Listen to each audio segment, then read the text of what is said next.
المحاسبة الضريبية لأصحاب المقاهي كانت هي موضوع اجتماع اليوم لشعبة أصحاب المقاهي بالغرفة التجارية بالإسكندرية.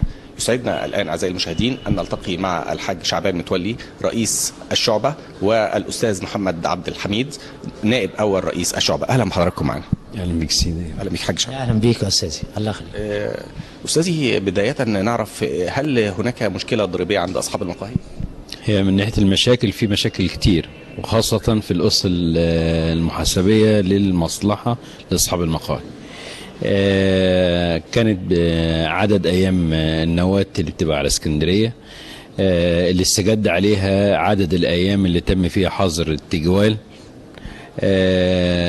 الحاجات اللي هي السابقه لكده اللي هو عدد ايام المحاسبه نفسها. النسب اللي كان بيتم محاسبة أصحاب القهاوي عليها، اللي هو نسبة كيلو السكر وإنتاجه.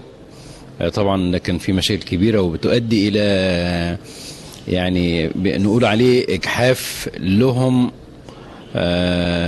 علينا. اللي بيعمل العيارات في مصلحة الضرائب، أو زي ما بيقولوا احنا في مهنتنا بنلقم، لقم غلط، لان هو بيقول ان كيلو السكر بيعمل 100 طلب. لو هو بيعمل 100 طلب كان زمان دلوقتي بدل اللي عنده قهوه يبقى عنده 10 قهاوي. فطبعا احنا قلنا لازم يسمعونا، ولازم نقعد مع رئيس المصلحه، ورئيس المصلحه يرفع صوتنا للوزير، والوزير يرفع صوتنا لرئيس الوزراء، ويعرف المشاكل اللي احنا فيها. وعلى فكره احنا هنبدا ان احنا نعمل مذكره لاجتماع لجميع اصحاب المقاهي على مستوى الجمهوريه، على اساس ان يبقى ده معمم مش على اسكندريه بس، انما على ال 27 محافظه اللي موجودين في جمهوريه مصر العربيه. حاج شعبان، ايه اللي تم من خطوات خلال الاجتماع النهارده؟ الخطوات بتاعت النهارده اللي احنا للاسف الشديد حضر معانا الاستاذ مجدي، وما حضرش حد من رؤساء المناطق وكلاء الوزاره. استاذ مجدي عبد العزيز من مصلحه الضرائب. من مصلحه الضرائب فقط، انما بالنسبه للمصلحه الاربعه بتوع اسكندريه لم يحضر احد من الضرائب. فاجتمعنا مع الاستاذ مجدي عبد العزيز اللي هو مدير المكتب، وبالتالي طلعنا بأسس ان احنا عاوزين نغير اتفاقية الضرائب.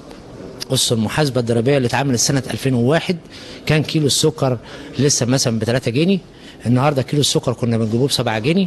كل الأسعار زادت، جميع السلع اللي احنا بنستخدمها في المقاهي زادت بنسبة 70% بالنسبة لأسعارها.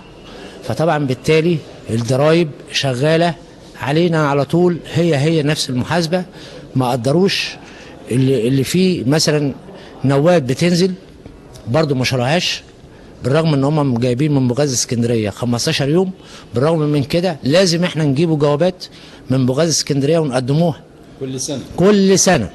فطبعا يعني في لف كبير. النهارده لما نيجي نبص لصاحب القهوه بنقوله دي قهوه يا ما هنا يا ما هناك.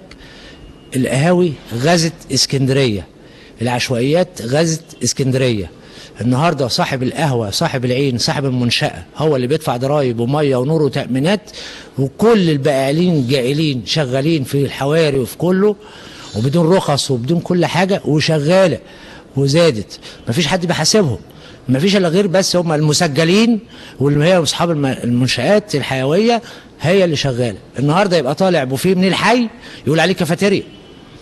زي ما انتم شايفين البحر 5-6 قهاوي على مستوى المحافظه كلها منشآت سياحيه اللي هم واخدين نجمه ونجمتين و3.